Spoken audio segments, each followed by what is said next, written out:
So hey guys, what's going on?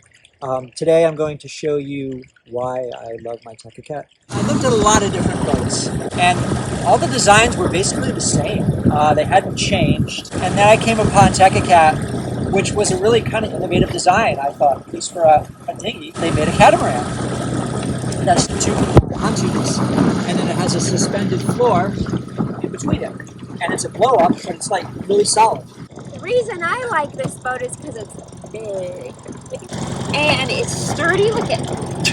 I could take a nap in here and not get wet. It has its own wheels. So when you beach the boat, if you want to pull the boat up on shore, you just flip the wheels around, you just clip in, and you just roll the boat up the sand. I did that the other day. It was awesome.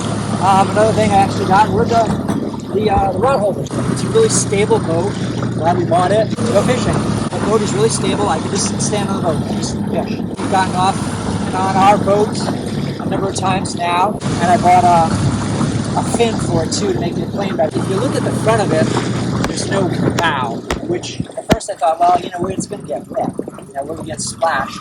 Well, yeah, so far we haven't. What's really cool about this is the transom is open, so the water just goes out. So you just spray the boat down, water's just going to go flow out of it. It's not going to be a big deal. When it rains, I don't have to bail the boat like I have to do with my other boats.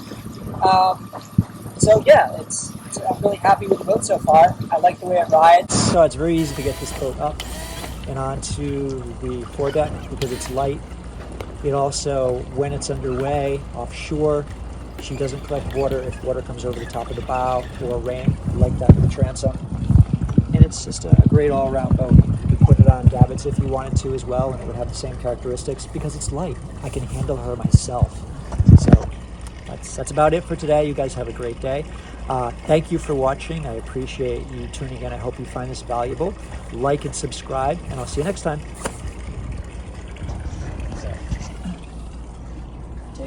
This is Dinghy Love? This is Dinghy Love.